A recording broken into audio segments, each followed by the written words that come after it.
Como les venía diciendo, entonces la salinidad en el mar aumentó, fue en un proceso de millones de Se la años. escuchan fácil. Se escucha entrecortado, ingeniero.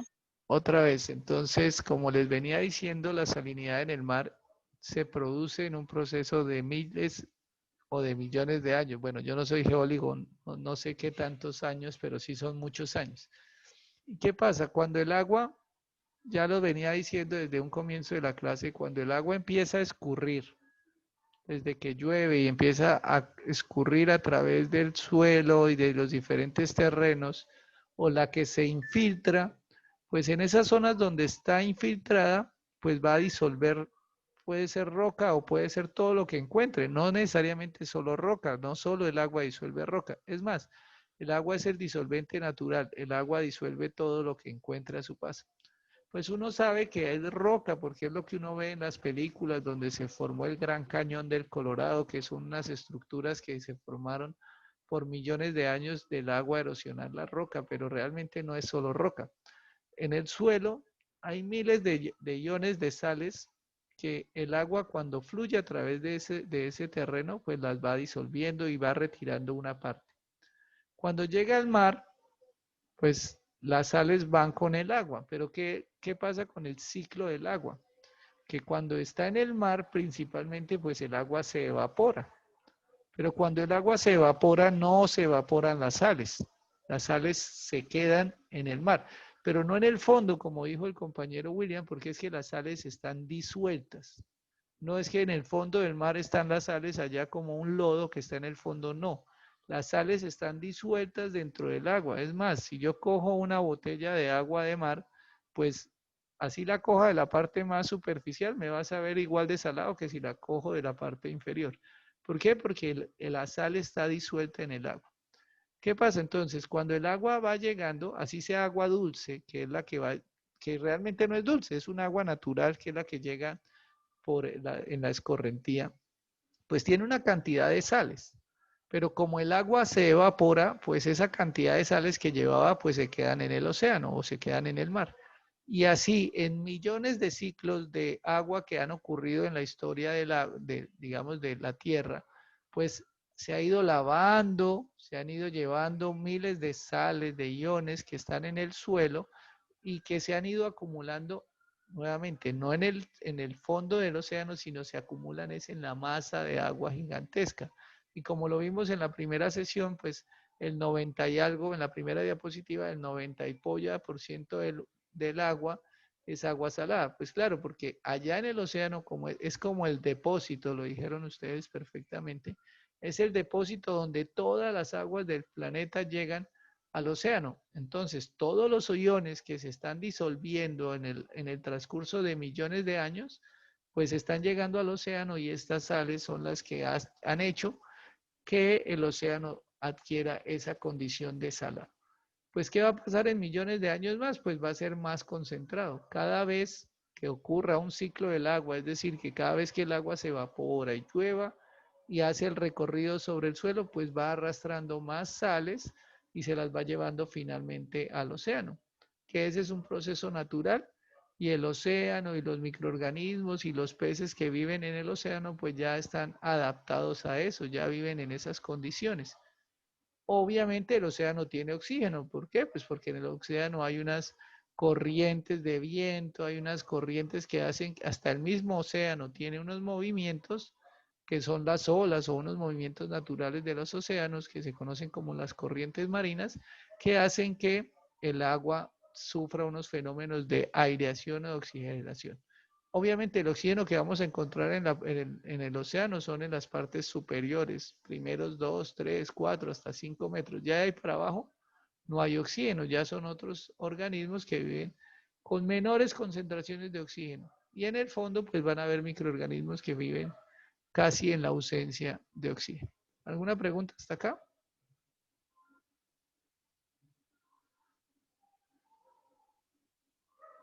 Sí, señor, y entonces la sal que llega a las costas de donde se extraía la sal marina, ¿cómo llega ahí si toda está disuelta? Tiene que haber una parte que se precipite y sea arrastrada por la corriente hacia la costa, ¿no? No, no, William. O que se sedimente, no que se precipite, que se sedimente.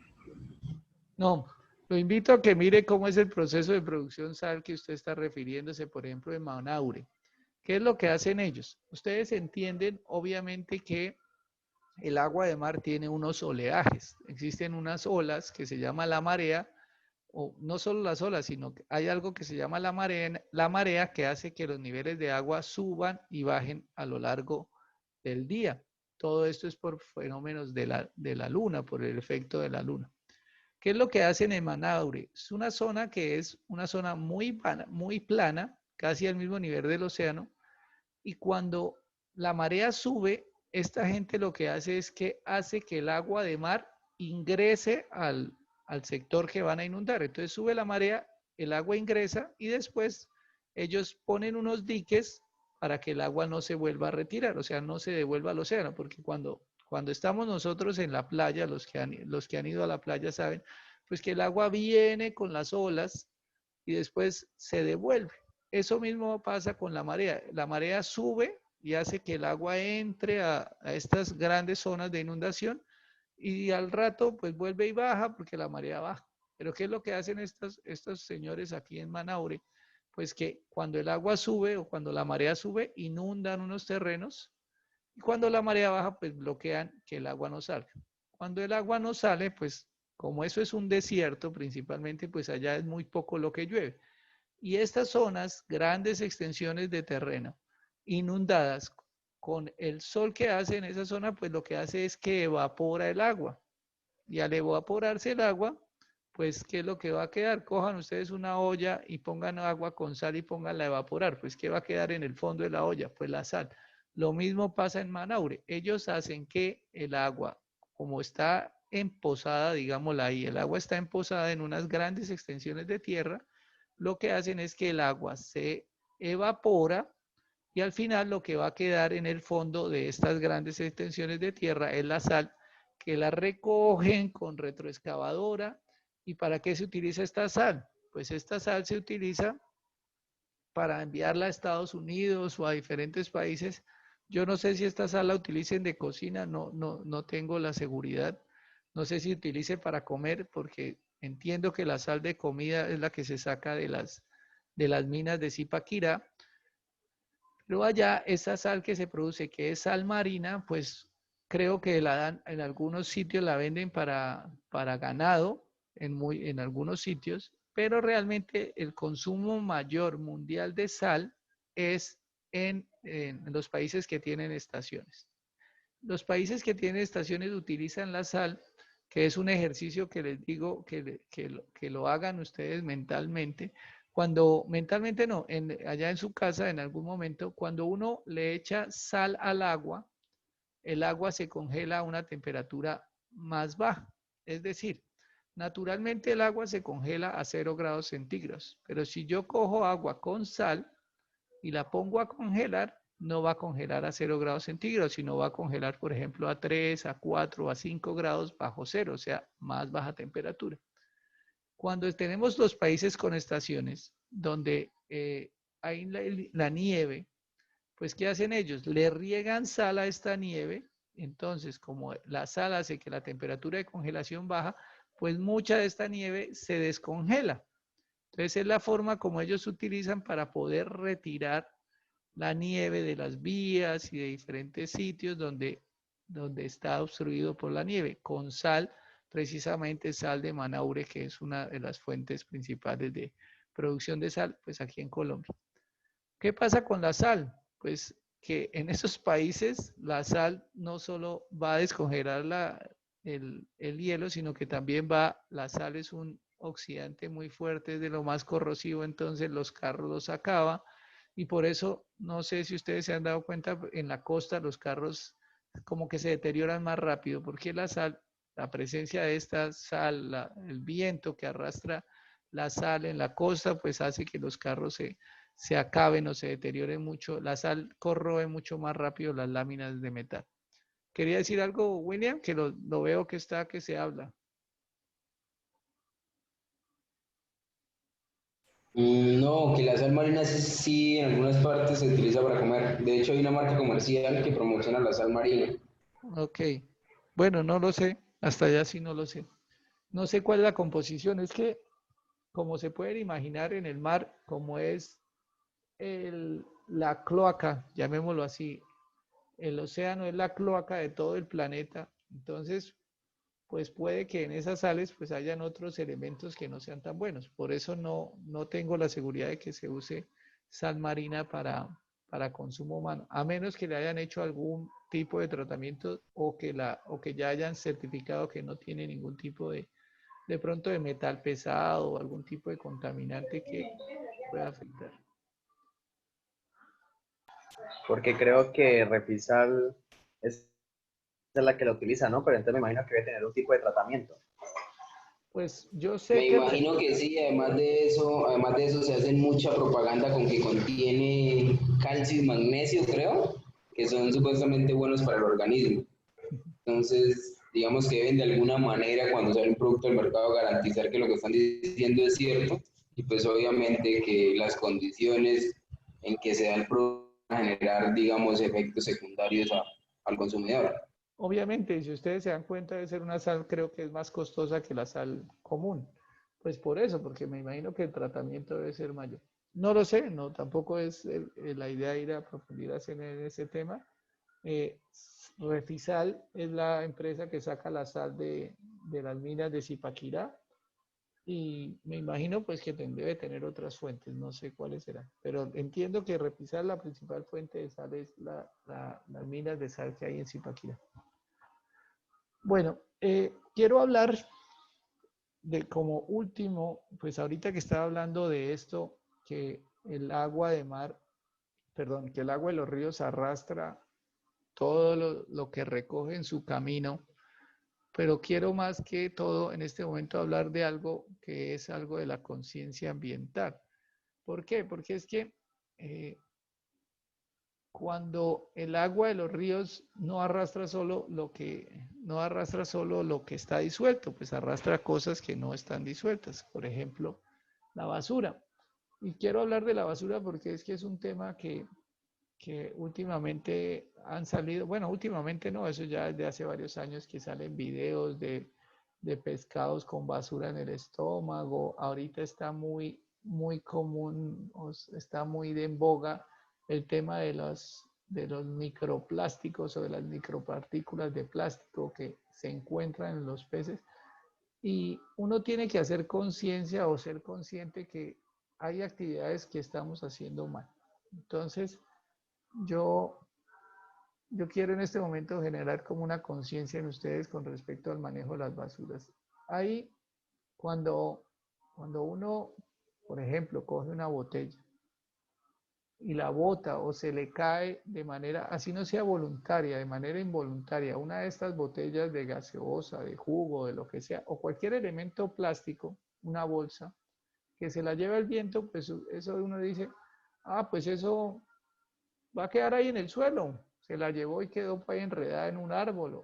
Eso realmente es lo que pasa no, inicialmente, ¿no?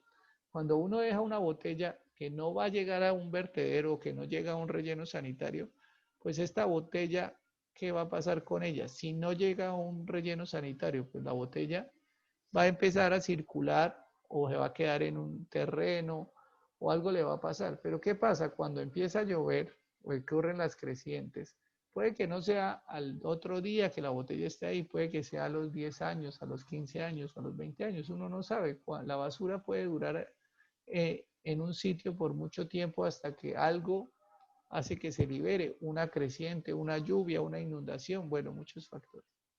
Entonces este plástico que tiene 100 años, 200 años o 500 años de descomponerse, porque todavía hay personas hay algunos que dicen que pueden tener hasta 1000 años en descomponerse. No sé cómo habrán medido que tiene 1000 años en descomponerse, porque no creo que la hayan dejado descomponerse, porque no han pasado 1000 años desde que se produjeron los plásticos, pero de alguna forma han establecido que se demora mucho tiempo en descomponerse. Si yo dejo una botella que no va a un relleno sanitario, el único otro destino que va a tener es el suelo o va a estar por ahí flotando, pero en algún momento tarde que temprano va a llegar al agua o el agua la va a arrastrar. Y luego de que la arrastre, pues va a irse en una corriente de agua. puede que se enrede en el fondo del río o puede que siga derecho, pero si nosotros hacemos un análisis temporal, en algún momento, puede ser en un año, en 2, en 10, en 50, en algún momento va a llegar al río. Perdón, va a llegar al océano. Y en últimas, pues toda la basura que no llegue a un relleno sanitario, tenemos que imaginarnos que va a llegar al océano. Todo lo que no sea biodegradable va a llegar al océano. Bueno, así sea biodegradable va a llegar al océano, pero pues no pasa nada porque si es biodegradable eso se vuelve comida. Yo cuento mucho el tema de que las mejores pescas para época de Semana Santa se encuentran siempre aquí en el río Charte y precisamente por los lados de Morichal. ¿Y por qué en el río Charte por los lados de Morichal? Porque todas las aguas residuales de Yopal que llegan al caño Ucíbar siguen por el caño Ucíbar y llegan y desembocan en el río Charte. Y llámese agua residual, llámese crema innata o llámese popó, o como quieran llamarlo, eso es materia orgánica que en última se va a transformar en comida.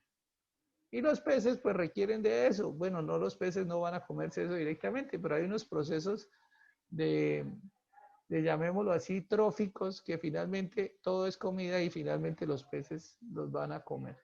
Y los peces más ricos, más jugosos, más sabrosos son los de ese sector, son los más gorditos.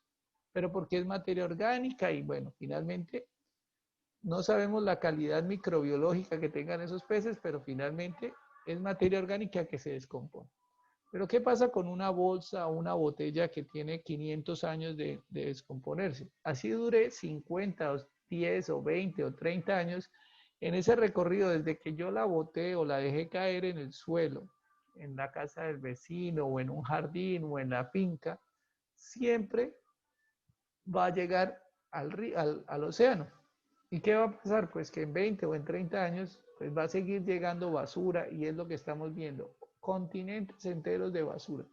¿Y qué basura es la que vamos a encontrar? Pues principalmente plásticos, porque el resto, la materia que es biodegradable, pues la materia que es biodegradable se degrada y ella pues no va a llegar al océano. Obviamente los ríos que la transporten, como por ejemplo el río Bogotá, pues son unas cloacas que tienen mal olor, que tienen mal aspecto, pero cuando lleguen al océano, pues eso se convierte en comida. Ese es el menor de los problemas. Pero ¿qué pasa con los plásticos? Que los plásticos no se convierten en nada. Los plásticos perduran durante cientos de años. Y en ese proceso de transporte, desde que está en el jardín de nuestra casa hasta que llega al océano, se van partiendo, se van reduciendo el tamaño de partícula y se convierten en unos micropellets. Y esos micropellets son los que están quedándose en el estómago de los peces, que son los que se quedan, y como eso es una cadena trófica, entonces los peces chiquitos se lo comen los más grandes, entonces él se va acumulando. Es como acumular mercurio, pero con una sustancia que afortunadamente dicen que todavía no tiene implicaciones, porque todavía no saben qué problemas tienen estos microplásticos como problemas en, por ejemplo, que el mercurio, que vuelve loca a la gente, o el plomo, bueno, todo esto. Estos microplásticos todavía no se le han descubierto problemas a la salud, pero sí su acumulación está generando disminución en la asimilación de nutrientes de los peces, porque es como si usted cargara en su estómago una bolsa llena de basura. Una basura que no le sirve para nada, pero que tampoco la absorbe, pero que tampoco la retira, que la puede botar.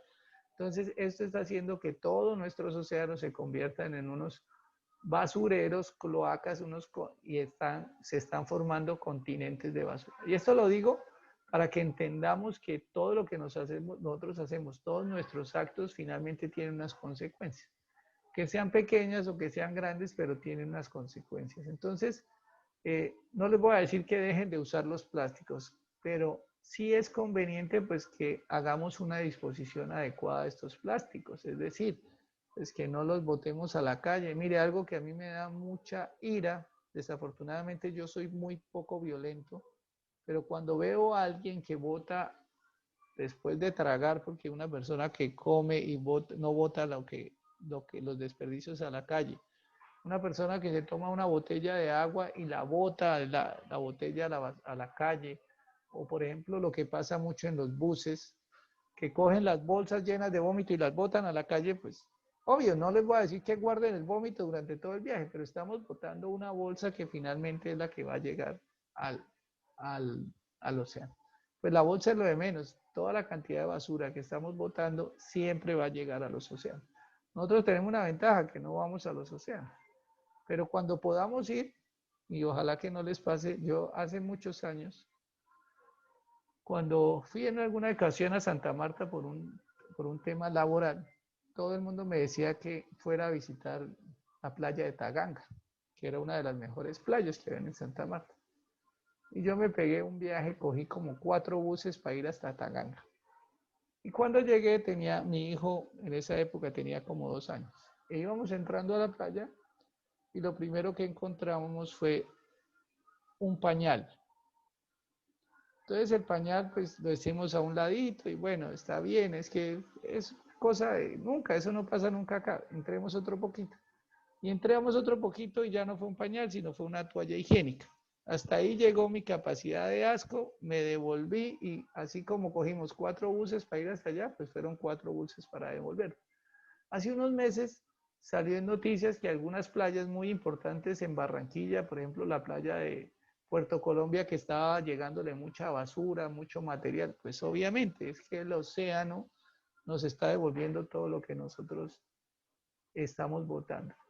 Y esto que estamos viviendo, el tema del COVID, muchas otras pandemias que van a pasar, porque no vayan a creer que va a ser la última, pero muchas otras pandemias que van a pasar van a seguir sucediendo porque nosotros tenemos un comportamiento que no es adecuado con el planeta. ¿Alguien que quiera preguntar algo al respecto o que quiera aportar algo adicional? Pues lo escucho.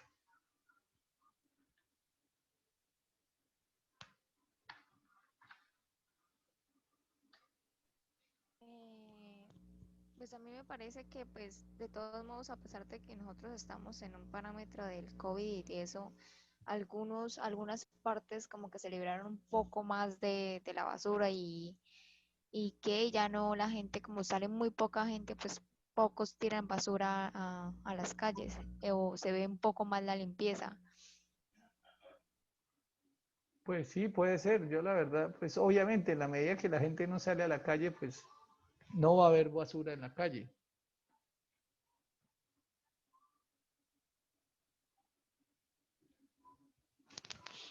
Por ahí estuve leyendo un artículo que hablaba, pues es que desafortunadamente todavía aquí en Casanare no tenemos eso, pero si alguna vez ustedes, bueno, en Bogotá, por ejemplo, en el aeropuerto en Bogotá, hay unas pilas donde usted puede tomar agua de la pila, o sea, son como unas fuentecitas donde usted oprime un botón y le sale agua potable. Es más, en Bogotá, en todas las viviendas ya hay agua potable. Usted puede tomar agua de la llave potable sin tener que hervirla ni nada de eso.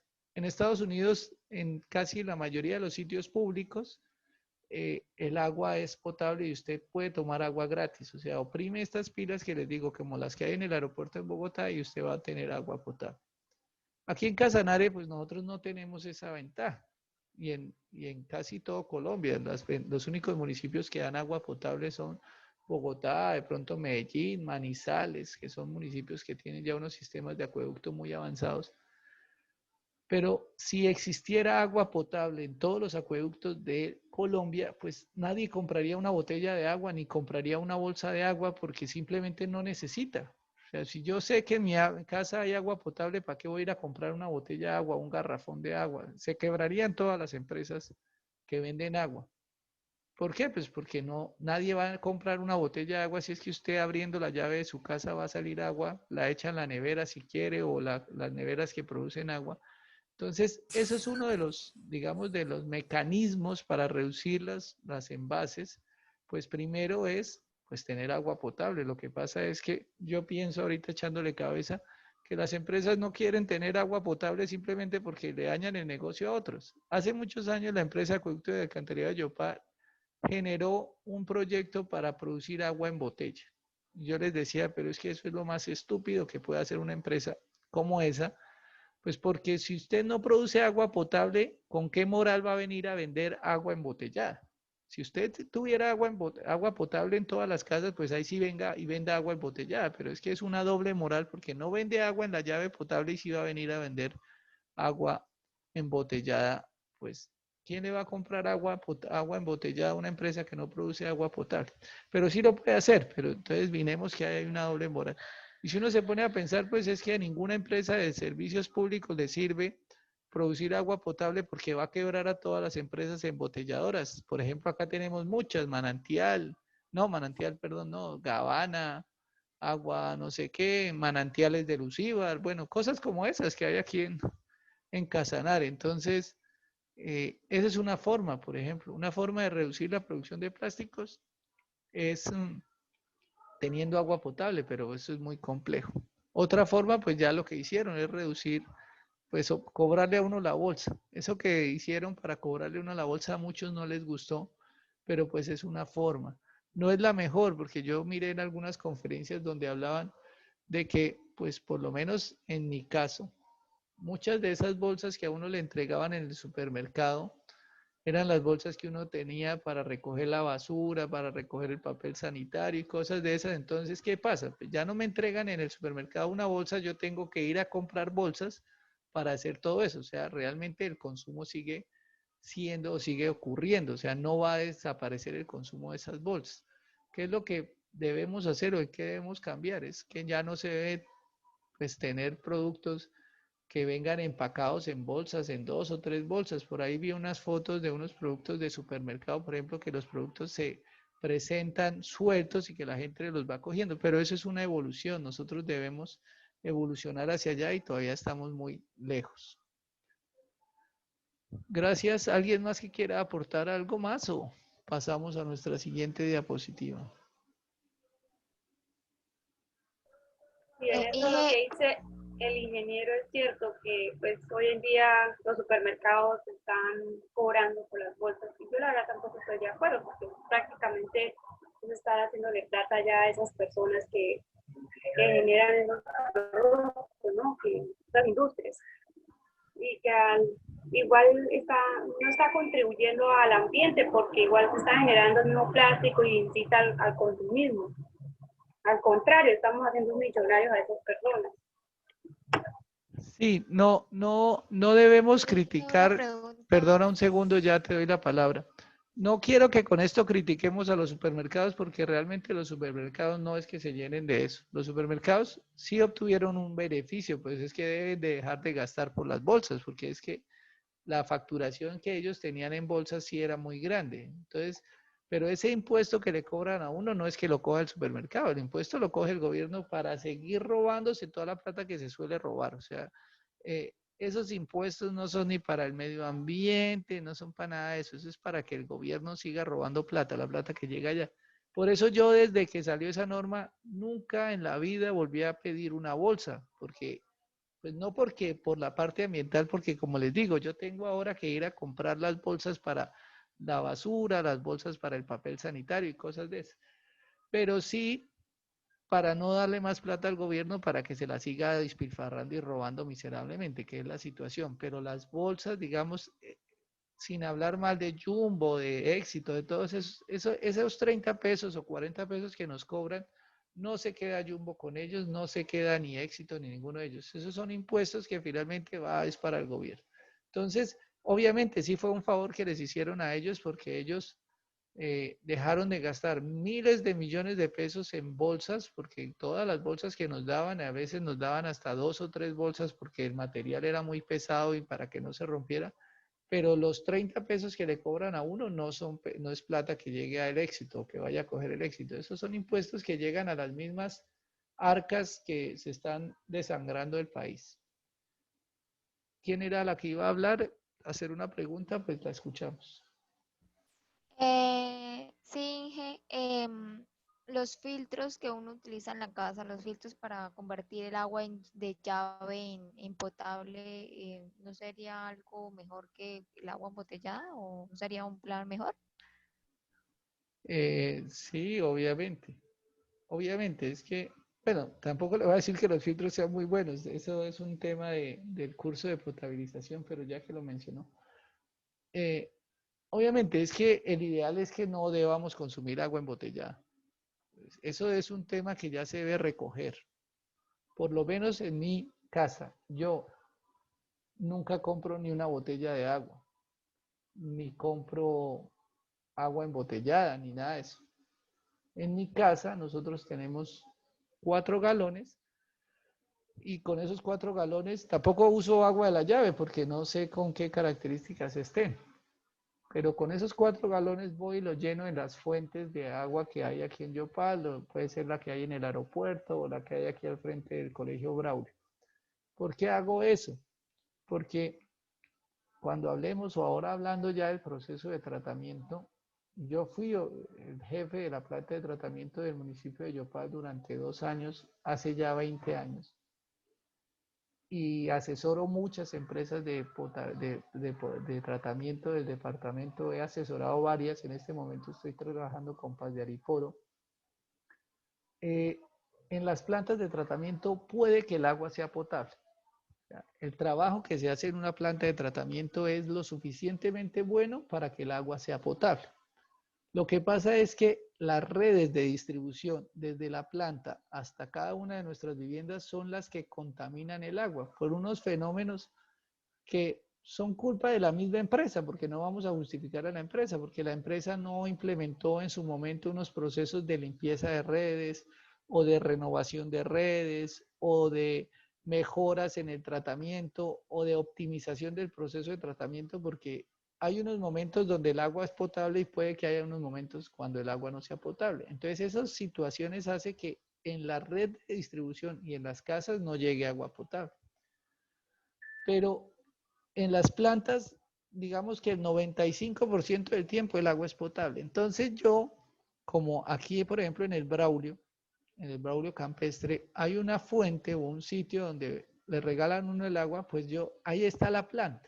Es una planta de un pozo profundo. Entonces, teniendo esto claro, que la planta es capaz de producir agua potable, que lo que está contaminando el agua es la red de distribución, pues yo llevo mis tanques y mis galones y los lleno allá. Y con eso, pues el agua para consumo humano, con el que nosotros preparamos jugos, con el que, no voy a decir que con la que cocinamos, porque pues no vale la pena cocinar con agua de esa, porque con el proceso de cocción, de subir la temperatura y preparar los alimentos, con eso se mata cualquier microorganismo. Entonces, uno tiene que ser consciente y realista de en dónde vale la pena usar agua limpia y en dónde no vale la pena. Pues yo no voy a preparar un jugo con agua de la llave porque yo sé que el agua de la llave está contaminada o no tengo garantía. Pues, ya dicen que la empresa de Yopal está produciendo agua potable. Yo no lo sé. No puedo decir lo contrario, pero tampoco tengo la seguridad. Entonces yo todavía, por lo menos a mis hijos, no les doy agua preparada de la llave. Se las doy es con el agua que les digo que trae. Pero este cuento viene es porque, digamos, eso es lo que hago yo. No cojo agua, no consumo nunca una botella de agua. Y cuando salgo con mis hijos, pues mi esposa tiene la costumbre de comprarles a ellos unos galones, unos potilitos, los llamamos acá, unas botellas, que se las llenamos de agua y siempre salimos con agua. Entonces nosotros no consumimos agua. Y esa debería ser como la mentalidad que deberíamos adquirir todos. Si vamos a salir, pues llevemos nuestra agua en nuestra botella para que, pues digamos, no tengamos que estar comprando y desincentivando el uso o la compra de aguas embotelladas que finalmente, pues, el que lo compra es porque tiene. Realmente uno ve que las personas que compran agua esa es porque, pues, que pueden hacerlo económicamente. Yo no voy a decir que me estoy muriendo de hambre, pero tampoco voy a hacer una inversión de dinero en algo que realmente no lo amerita. En cuanto al tema de los filtros, yo no sé si alcancemos en este curso, pero yo le tengo mucho miedo a esos filtros, porque esos filtros requieren de un mantenimiento y tienen unas condiciones de operación especiales. Los filtros en la primera semana, y vamos a decir en el primer mes, que después de que se instalan, funcionan. Pero si yo no le hago el mantenimiento adecuado, puedo correr el riesgo de que contamine el agua aún más de lo que venía. Entonces, Los filtros yo les tengo mucho miedo, mucho respeto. Yo no los recomiendo. Esas vaquitas que vienen con un sistema de ozono que dicen que es el filtro más el ozono, yo no lo recomiendo y les voy a contar algo que me dijo a mí el profesor Jorge Arboleda Valencia, que es el autor del libro de este curso, no, sino el curso de potabilización y de pronto el que van a ustedes a encontrar mucha bibliografía. Pero en un seminario, un curso que hice con él en el año 99, él decía que esas vaquitas de ozono no funcionan porque si alguien sabe cómo se produce el ozono, alguien que me diga cómo se produce el ozono naturalmente.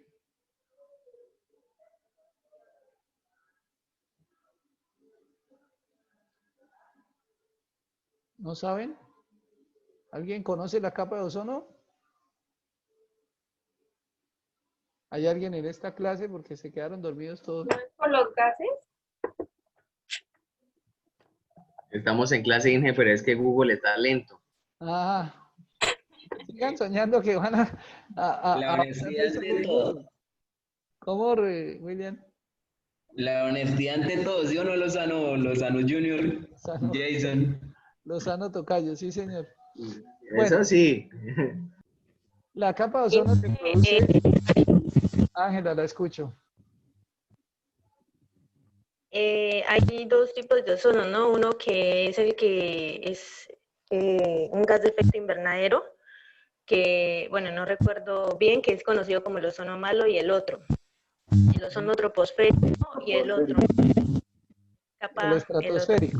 ¿Y cómo se producen ambos, sabe? Uno, creo que, bueno, si no estoy mal, era por los clorofluorocarbonos. No, así era como se destruía, no como se formaba. La separación del oxígeno, de las moléculas de oxígeno. ¿Y cómo se separan?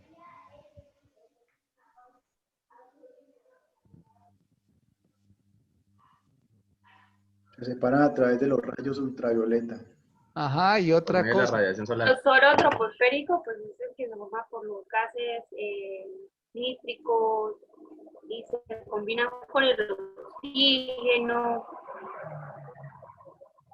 ¿No es así? Ese es el troposférico. Ese es el malo. Ese no queremos hablar de ese porque ese se forma naturalmente, efectivamente, por la presencia de los NOx y los SOx, más radiación ultravioleta, más material particulado y forma el ozono troposférico, que es de lo peor que hay en la naturaleza. Pero queremos hablar... Y el otro es el que protege la capa ozono. No el que protege, es la capa de ozono, por eso se llama la capa de ozono, porque es una capa que tiene ozono. Pero ¿cómo se produjo la capa de ozono? El estratosférico. Ese es el estratosférico. Bueno, les cuento. No deja entrar los rayos. El ozono estratosférico que se produce allá arriba se produce naturalmente es por las descargas eléctricas que se producen en las tormentas eléctricas, en la lluvia y todo eso. Realmente para producir ozono se requiere una descarga eléctrica de un alto valor, o sea, altas descargas eléctricas, o sea, corrientes muy altas, 5.000 voltios, 10.000 voltios, 15.000 voltios. Esa es la forma como se produce el ozono naturalmente. Aquí en la Tierra, en las vaquitas, pues la gente pretende producir ozono a partir de una celda que está conectada